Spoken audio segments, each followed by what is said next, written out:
Minnesota prepares to legally sell recreational weed. There are questions about what that means for medicinal marijuana.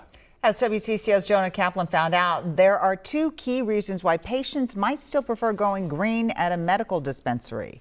There's a reason why economists think Minnesota's cannabis industry could soon be worth billions. In 2015, roughly 840 people enrolled in the state's first medical marijuana program. In 2024, it's more than 48,000. They shop at 15 dispensaries across the state. I had such a stigma on it, and when I gave it a try, I will never go back. I will always be on medical marijuana.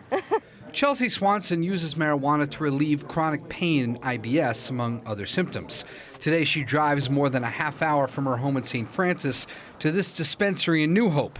Starting next year, when selling recreational weed becomes legal, she might not have to drive so far or go through any regulatory process to buy what she wants.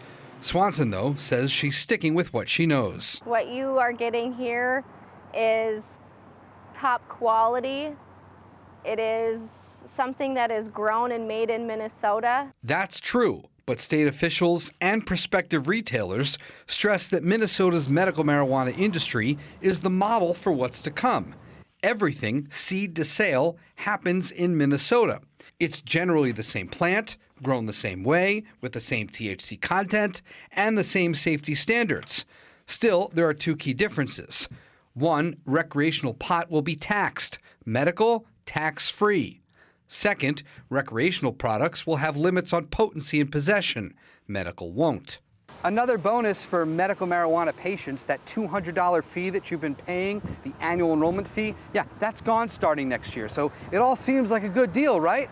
Well, except if you look at the experience of other states who've legalized weed, because in those states, the medical marijuana industry tanks. Let's just look at Michigan. In August, medical sales totaled $1.2 million. Recreational, $294 million. In Minnesota, it could be a while before retail dispensaries open, but surging demand for hemp-derived THC could be a sign of things to come.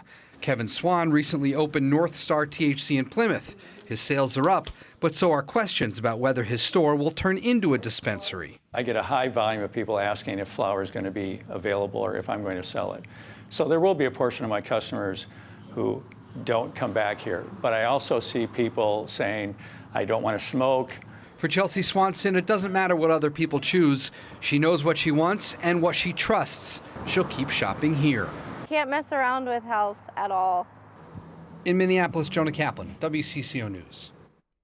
The average age of medical marijuana patients in Minnesota is about 47, but among the 48,000 currently enrolled in the program, more than 400 are children ages 5 to 17.